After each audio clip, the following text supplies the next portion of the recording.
So basically public projects and I think affordable housing projects. Yeah. We were doing affordable housing. It just didn't seem right. If those can safely be constructed, well, they can't. Oh, I can't, everyone else. Right. We can't just sit around. So I did a change.org petition, something I never thought I would do. Didn't seem to fit with what I was into, but did it and sent it out to some folks, and they sent it out to some folks, and ended up with I think 28,000 signatures on it.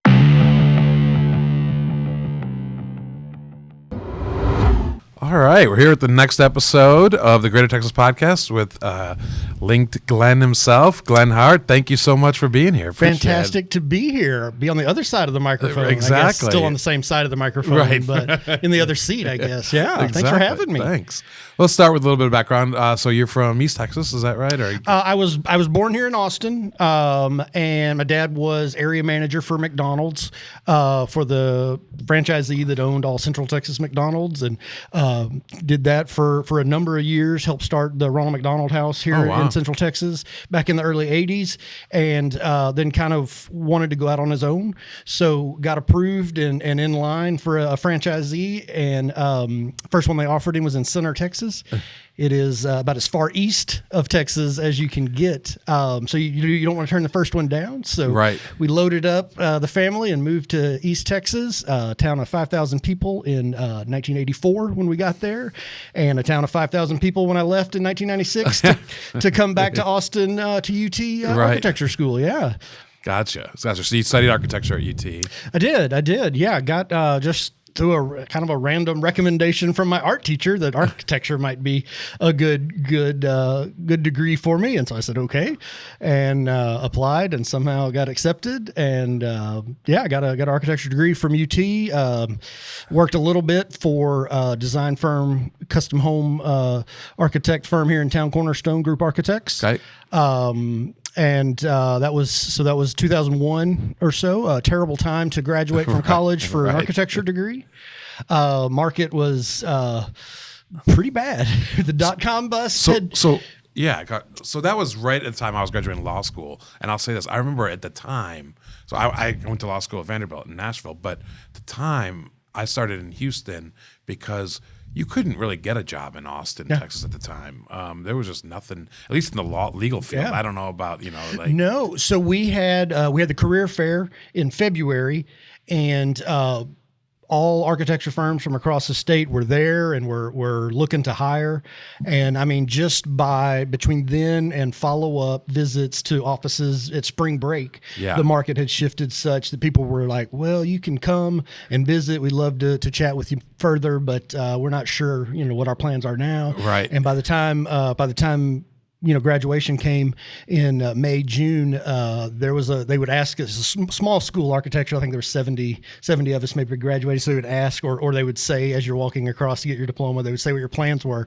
And there were a handful that were like, going to go move to New York and see what they can do. A couple of them, going to have a job somewhere, Dallas, Houston or something. And a lot of them were going to stay in Austin and try and make a go of something, It has shifted that fast. And I somehow was fortunate enough to get a job and start there. So it was a bad economy, but it was still right before 9/11, which of that year in September, that was, made the recovery, that much slower. Yeah. But even in Austin at that time, those were custom homes. Probably not nothing like we're doing today, but there were still a lot of custom home builders, a lot of homes being built all over Central Texas.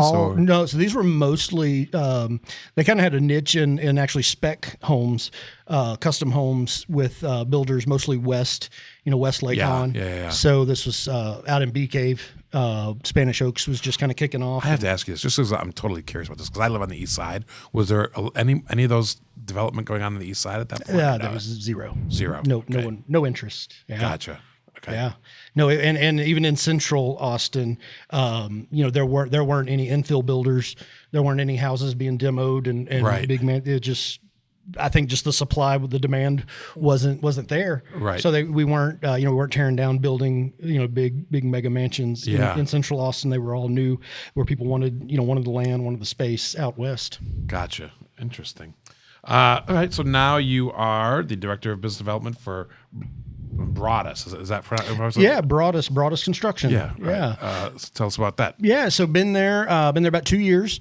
Great general contractor, based here in Austin. Offices in Dallas, Houston, and McAllen.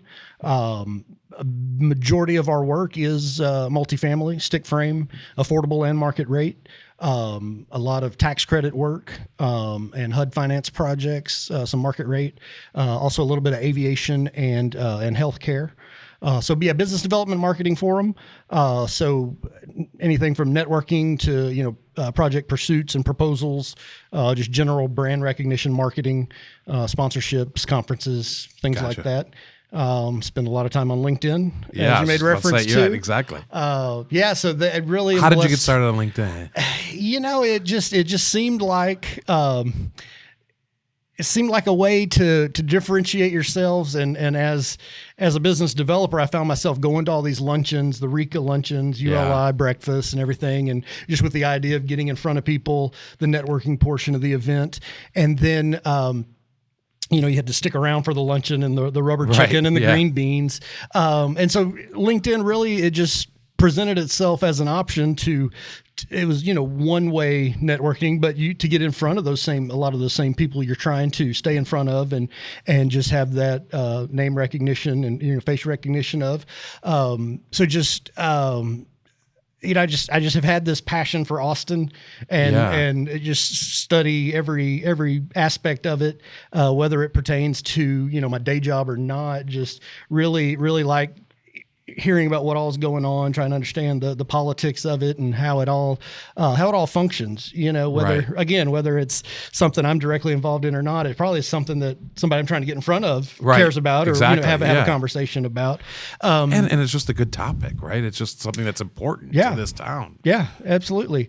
So, so really, started really posting more than most. But probably my first real big, going viral, you might say, when COVID had first happened and City of Austin was only allowing essential construction to happen, right as COVID was breaking out. So they were going to allow city projects and so basically public projects and I think affordable housing projects. Yeah. We were doing affordable housing. It just didn't seem right. If those can safely be constructed, why can't everyone else? Right. We can't just sit around.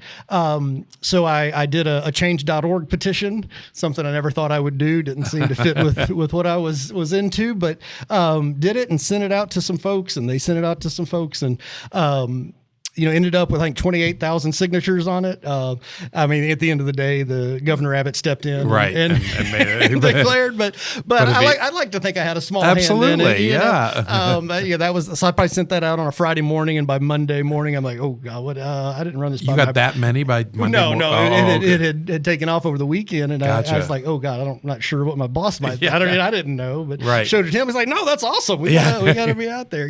So really fortunate to have the backing of a boss that understands whatever ridiculous shenanigan I might be doing. Your weekly coffees. Right. So shortly thereafter, started doing virtual Friday morning coffees. With so much uncertainty in the market, just wanted to check in with others, architects, engineers, brokers, whoever it might be, and hear how they're adjusting to whether it's work from home, how your servers are able to keep up with CAD and things at home. Are people in the office, as contractors in the office, I think our kind of perspective was if we're expecting our field guys to be in a dirty job trailer during a pandemic, we probably should make an effort to be in the office. Right. Right.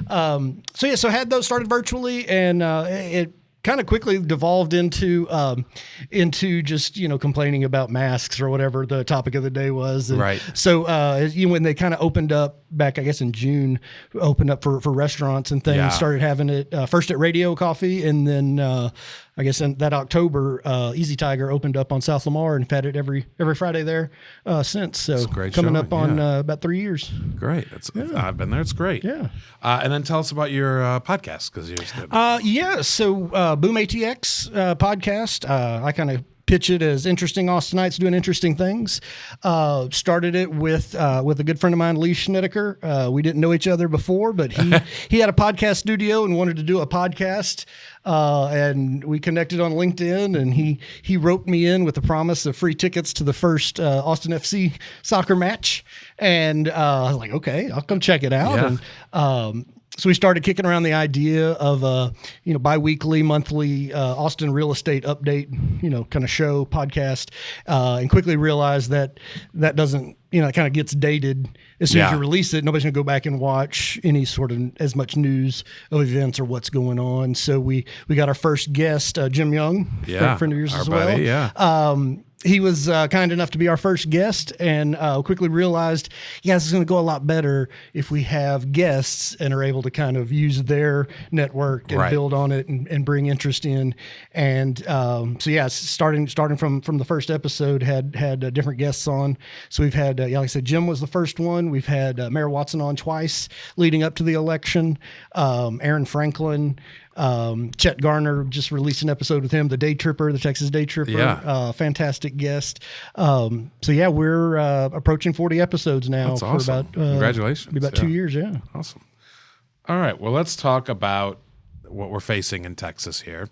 It's actually look, we complain a lot, right? Because it's just our nature, but it's exciting, right? There are great things going on, and the area is growing like crazy. And that's, bad areas don't grow like crazy, right? I'm from Michigan originally, and I love my hometown of Detroit, but it's not really growing right now. And so, but we are growing here, and so just want to talk about what your thoughts are on the good things that are happening with the growth and diversity of economy and things like that. Yeah, I've heard somebody say you can complain all you want about traffic, but you don't want to live anywhere that doesn't have a traffic problem. Exactly. Right. If you don't have more people than planned for living there, you're probably not in the best market to be in construction. Right. Exactly. Right. So, there's cranes everywhere down there. Yeah. Oh, now you see them, and they're, because it's expanding outside the downtown footprint, you'll see it in the distance, and you have to really scratch your head. Where are those cranes? Right. Why are there? Because I think the other day I was passing over by Miller, and I saw, 6 cranes. None of them were in Miller. They were in Capitol, they were right behind Capitol Plaza. Wow. I'm like, where's going? So it's obviously housing. A big part, not high rises, but substantial enough projects to get cranes you can see from down the road.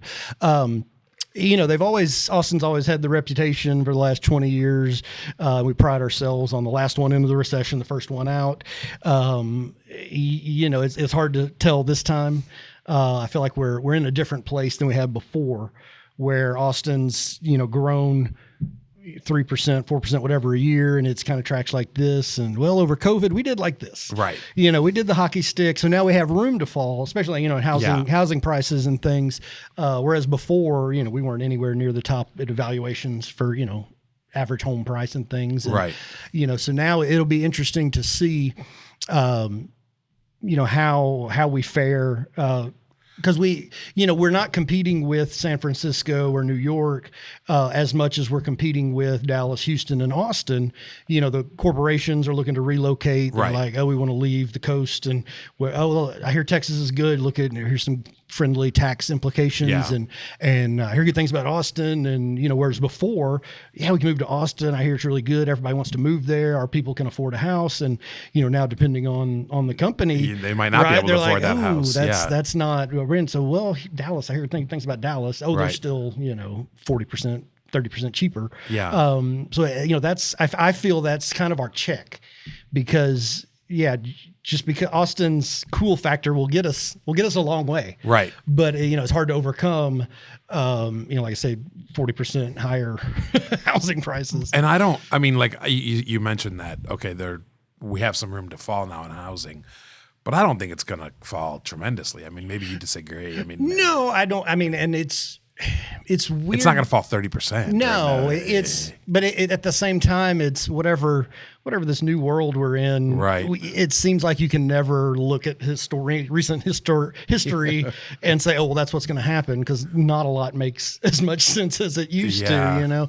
So, I mean, at some point you can kind of take the growth curve up to 19 and extend it, and then see, you know, okay, well, if we're still up here, we're still, you know, 20% more than where we would have been had this. That makes sense. Right. Yeah. So, you know, and I just don't know. It's just in the housing specifically. I mean, you look at property taxes and mortgage rates, you know, that without even factoring in, the increased value in the homes, you know, you're 50% more on a mortgage payment. Right. So at some point, if people can't afford the homes, people aren't buying the homes. If people need to sell the homes, they're going to have to. It's going to have to go down, and that hadn't really started happening yet to a huge degree. Yeah, I mean, like even with the higher interest rates, it seems like there's been a slowdown, but because I mean, it had to slow down, right? From for sure. But it hasn't really like come down significantly, I don't think yet. No, I mean, we're still. And I think if the scary numbers are quoted from an absolute ridiculous high of multiple offers, you know, back last spring, whenever it was. But I still don't know that.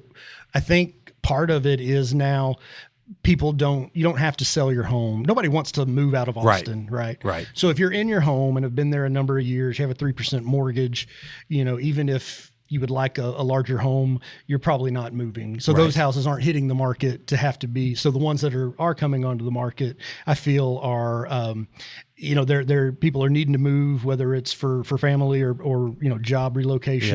Yeah. So that, you know, they're having, it's some are having a hard time selling, but they're still inventory moving. We're not, you know, near, I think they say 6 months of inventory is a healthy market, and we're at, you know, 3.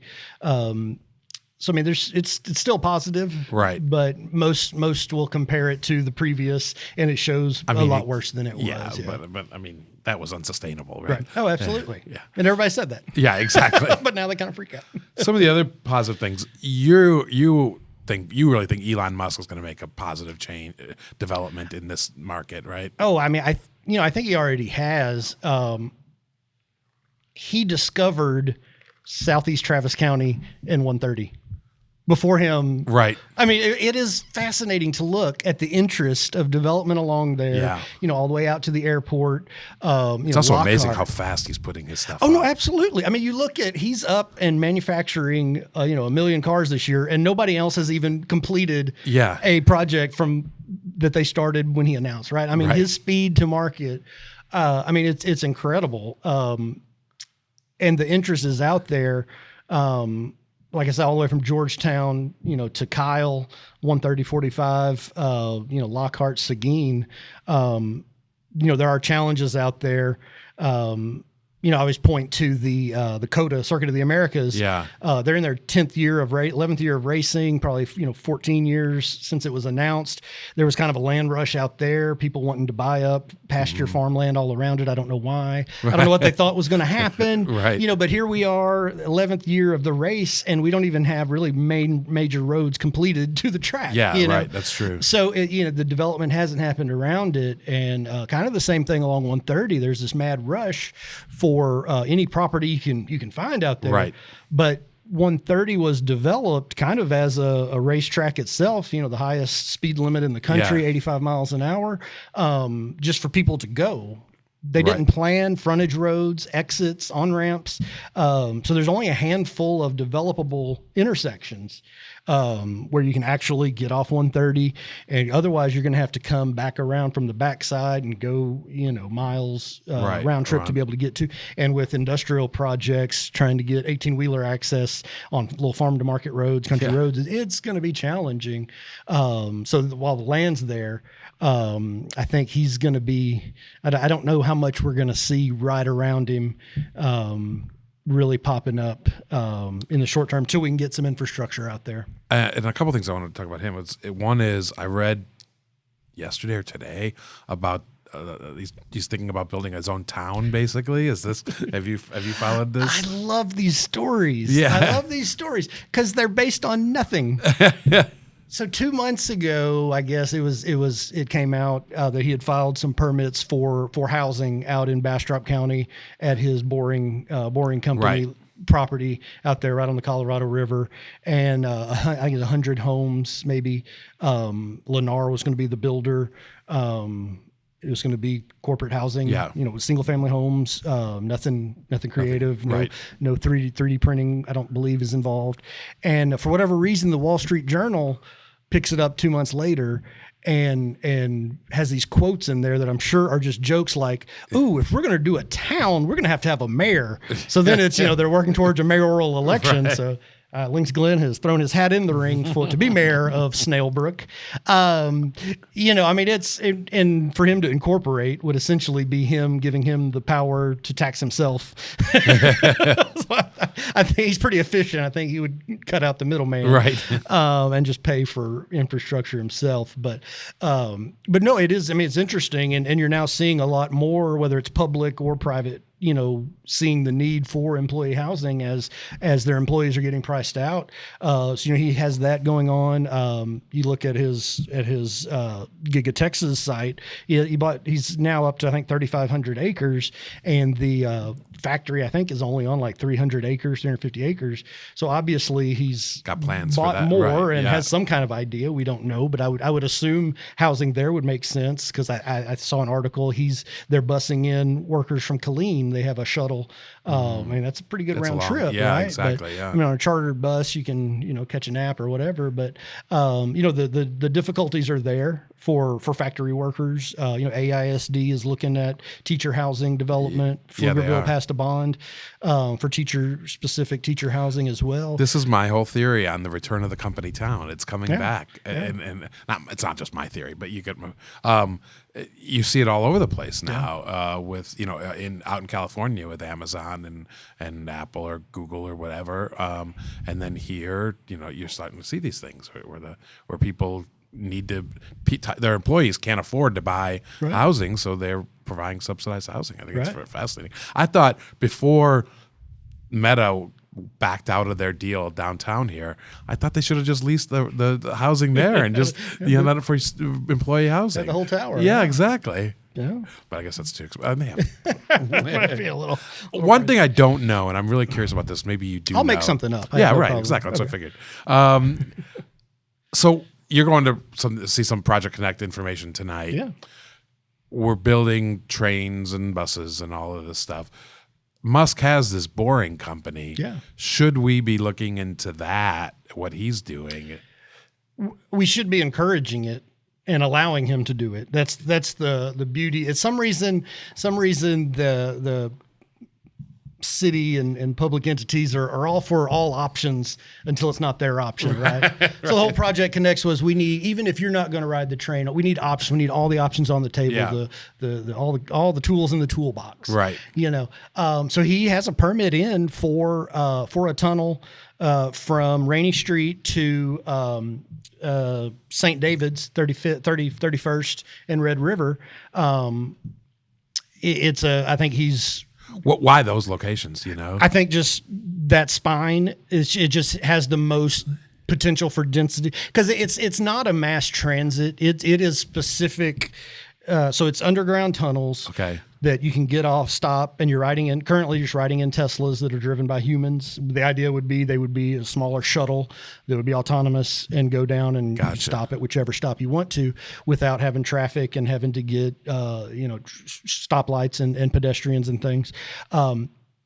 So in Las Vegas, where he has it up and running, he's funded the construction of it and operates it. I think whether it's direct, whether you're charged or the convention charges it to the convention and it's subsidized, however that's worked out. It's the operation of it. There is some revenue changing hands, but the stops when they're expanding in Vegas, the stops themselves at the hotels are going to be covered. The construction costs are going to be covered by the hotels. Gotcha. So that's going to be part of their hotel, part of their development, make it look like what they want. But he's covering the digging of the boring of the tunnels. Yeah, we were in Vegas in August, got to ride in it. Did you? And Does it work well? It works well, and there's nothing fascinating about it except they have LED lights in it. You're like, it is a boring tunnel. Right. I mean, you're in a car doing 35, 40 miles an hour in a tunnel underground. But you started over here at the World of Resorts and went underneath the freeway and popped up over here at the convention center. And then there's another stop all the way around the other side of the convention center, which is massive. Yeah. So I mean, if you're trying to walk it, it's going to be a long haul. But so it's not for everybody, for every, it needs a A and a B with a lot of people going all the time. And Austin, I don't know, Austin has too many locations that are like that, but you look at Rainey, you look at Convention Center, you look at, the 6th Street redevelopment with Stream, Red River District, Waterloo Park, the Dell Hospital, the Moody Center, and then all the way up to St. David's.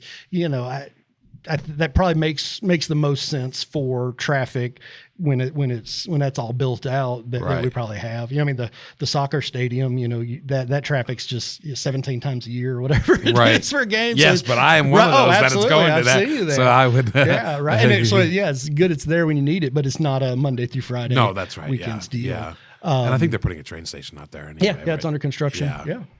So, all right. Well, these are obviously some positive things going on. Let's talk about some of the issues that we're facing because of this stuff. And I think on top of everybody's mind is housing, right? We got issues with housing. I think it's, if not the most important issue, then one of the most important issues. And what do you see as sort of the future and what we're facing? It's. I don't know that there is an answer. Most of the solutions proposed currently are subsidized housing. Yeah. Affordable housing to me is supply and demand. Right. We just have to continue to increase supply till it balances with the demand of people wanting to come here. And that's still not going to make it cheaper, but it's going to prevent it from going up higher. I was talking with somebody recently about the Icon 3D printing the houses in Georgetown. Yeah. And they're like, God, what are they selling them for? How cheap can they get them? I'm like, I don't know how cheap they can build them, but they're going to sell them for whatever market rate is on a house. Yeah. So, as a developer, you have no incentive to discount your price. Right. So you have every incentive to discount your costs. Right. But you're going to sell it for what the market will pay. Right. So the answer is we need more housing of all types. Yes. And it's going to be hard to oversupply, Austin, just with our challenges of permitting, getting your approvals, your zoning, and everything. That kind of has held development in check a little bit, where we weren't able to overbuild and really have all this glut of inventory anywhere, because what has been able to get approved and zoned and under construction, there's such a long runway that's kind of built into the limited supply we have, and have, like I said, just no shortage of people wanting to move to Austin. Right. And we're not saying anything new. The result is, or the solution is increase housing density, whatever. And we're running up against the code issues and all of that, but it's just frustrating, I guess, especially along corridors, right? Like transportation corridors. I mean, my buddy Kirk Watson, he got a little pushback when he was running, because he basically made a great point that he got a lot of flack for, that because, since he was mayor last, it's now a 10-1 council. Right. So you have 10 council members representing different districts in town, whereas before they were elected at large. So now you have these 10 council members representing 10 different districts, 10 different specific groups of constituents. For you to get a super majority to agree and approve to anything controversial is almost impossible. Right. They could pass code next or whatever they're calling it these days. Yeah. They could pass the land development code next month still if they want to, no matter what the lawsuit says. All they have to do is get nine city council members to vote for it.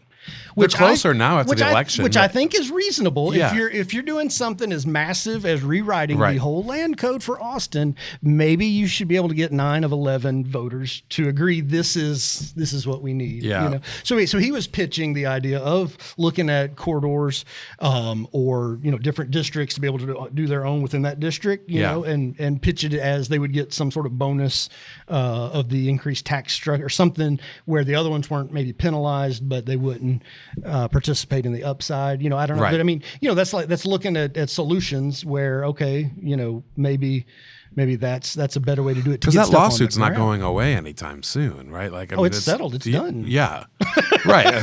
Well, I guess the flip side is that the legislature could do something, but it's not going to happen anytime soon. But at the same time, I just saw Fort Worth passed. I think it was Fort Worth or Arlington, DFW somewhere. Yeah. A fairly sizable area passed a comprehensive rezoning, and I'm just curious. Did they get the 9 vote or whatever the number is up there? I don't think so. Really? I don't think so. I'm not sure. I have to fact check that. Don't fact check that. Nobody just challenged them, I guess? Because I think, it's nobody's suing them. It is fascinating that people. This is Austin, though. Right. Yeah, absolutely. We got attorneys working on things. Right. Yeah. Another area that is an issue are property taxes, right? Oh, yeah. Going through the roof. In fact, we're about to start another cycle here soon. And I know you've talked a lot about the Robinhood and Recapture, and you want to give us your thoughts on that? To me, it's the Robinhood recapture of the school district property taxes, in Austin is the simplest way to address affordability. It's not easy, but that's just the simplest. If we can somehow get the state to not to go back to fully funding education at the state level versus the Robinhood recapture payments. I mean, you're talking half of the property taxes of by far the largest piece of your property taxes payments would just go away. Right. So we're paying 2 times as much to educate our kids in Austin as that we're getting services going out for the local area. So I mean, that's a good chunk of money that doesn't put more in, and so I have a problem with it. Doesn't put more money into the pool to fund education across the state. Right. That is a set cap of $4,500, $5,800 a student per year. Yeah. That is set. So all it's doing is now drastically increasing the Robinhood recapture payments. Now Pflugerville is a property-rich school district. I have a brother that lives in Pflugerville. Yeah. It's a wonderful place, but when you look at it, that's not what comes to mind. Right. Like a Westlake. Right. That's a property rich. Yeah, we understand.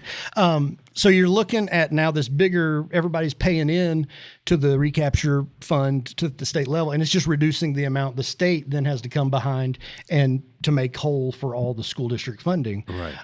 So it's not increasing success of kids. It's just shifting the payments away from the state and the state's taxing entities onto what's now deemed property rich districts. Right. And that's just increasing the amount of taxes each person has to pay here. Substantially. Yeah. And then the homestead now to go along with that, whereas again, if you've lived in your home for 3 years at least, and you've had that and you missed those incredible appreciation, and our homestead had maxed at 10% a year, it doesn't hit you as much. Whereas if you have a rent house or an apartment owner, you're getting that's really where it's going. You're it's getting the renters. Right. So it's and I actually brought it up with Kirk Watson on the podcast. I was like, I don't understand the homestead exemption. Do homeowners just vote more? Are they more likely to vote? Is that why we give them priority? And he kind of explained it's encouraging homeownership and families and all. And I get it, but at the same time, but you see it's just getting pushed onto multifamily, commercial, and single home renters. Yeah. Another area that I think it's really, I don't know if it's alarming, but it's significant that we're seeing is an uptick or issues with public safety. Yeah. And those are issues that, I've only been here since 2010, but even in the early 2010s, you weren't really seeing the number of issues that we're seeing now. And it's, it's concerning, right? And it's going to. Right. I mean, with you look at just the nightly news and Yeah. the lead stories, Right. and that it tells you everything you need to know that it is changing and is alarming. To some degree, you get just this huge population growth. Just percentage wise, you're going to have more crimes being committed and those types of things. But it just comes down to we don't have the police staffing levels that it takes that everyone can kind of agree as a baseline before you can talk about where they can't hire people, right? Yeah. Like and it goes back to housing, I think. But it also goes down to, do they want to come to Austin? Do they feel supported as police officers? Do they feel that the city has their back? Dallas, I think it's the Dallas mayor was kind of tweeting, trying to poach some Austin police, but hey, if you're looking to retire because you don't feel appreciated in Austin, come down to Dallas, which is right. But I mean, you look at the what do they call them? The street takeovers the other night, where doing donuts in the middle of South Lamar and Barton Springs Road for 15 minutes or whatever it was, and a council member was there when it started, was on hold at 911 for 28 minutes. She doesn't have a bat phone or whatever, and I don't even know if they even answered. But that should have been a red flag that okay, that would have been bad if somebody else was calling, but that was me. What if X, Y, and Z was happening to me and I couldn't get a hold? Right. This is unacceptable as a doing well community. Financially, we should be able to, and whether that's having 911 call operators on kind of an auction employment agreement, like what's it going to take? Well, that's fascinating. Right? Yeah. What's it going to take? Is it $20? Is it $25? $45? $50? At some point, that's such a small amount of the budget that we probably should get right and have staffed. It seems important. It does seem important, but we'll see. We'll see how it goes. I mean, they've got their contract agreement coming up. It expires, I think, the end of March. And the council, I think, voted to just extend it as is with maybe some increases until they can get an actual agment in place. Yeah. But that doesn't give warm and fuzzies to officers looking to stay long term or so. And then one other issue, Les, that you want to talk about, which I think is going to be a major issue all over the Southwest, is our water issues. Absolutely. And I think we're going to have real water issues here in Austin and Texas in general, right? Yeah. And so what are your thoughts on sort of those and what we're facing? I mean, Austin has all our eggs in the Lake Travis basket. Yeah. Right. I mean, I haven't heard of any other options except extending the straws down into the deeper parts of Lake Travis. Right. We don't have aquifers that we can access, or any plans in the works that I've heard. I live out Lake Travis, and it's, you drive across the dam and damn. Right. Yeah. Right. You're like, those sometimes islands are now, pretty large. Exactly. So I mean, it's still a deep lake. So I think we have the water there. Again, I think the capacity is there. There could be, if we don't get rain this spring, we don't have a hurricane next summer that, sits over the top upstream and really gives us water. We're probably going to be in very concerning shape next winter. But I think we'll still have water. Right. I haven't heard anybody really say forecasting. And I guess we just shifted over to La Nina, which is supposed to be wetter. Yeah. So at some point, it's going to rain. Right. Right. Exactly. But you look at I saw Seguin was just in the news that they are admitting they're undersupplied. They just don't have the capacity. But I think theirs is for supply treatment, not necessarily just the physical water. It's the infrastructure and the. I mean, I've not worked out there, but I talk to folks who do business in Arizona and New Mexico and whatnot, and water rights are like the first things they have to secure when they're doing big developments. Yeah. And, I mean, maybe that's something we're going to be facing in the coming, years or whatever. So. Yeah, I mean, like I said, it's the the LCRA is we're fully committed to them, the fate of Austin's growth in their hands, and they have committed to cutting off the rice farmers for this next growing season in advance. And there was something the legislature is working towards passing. I shouldn't have brought it up because I don't know the details of it. But let's do it. Yeah, what the hell? But it was the Senate just passed something to improve water rights in Texas, but I don't remember exactly what it was. So read your paper and you'll find out all about it. I'm sure it's not controversial. Yeah, exactly. I'm sure it's not against Austin. Right. Well, Glenn, thanks so much for being here. I really appreciate it. Tell us where we can find the BoomATX, and so where do we go to? BoomATX.com, all your streaming platforms. We are on a pretty regular two-week cadence. Gotcha. Always looking for the next guest of interesting Austinites doing interesting things. Awesome. Well, thanks again. Really appreciate it. Absolutely. All right. Thank you. Thank you.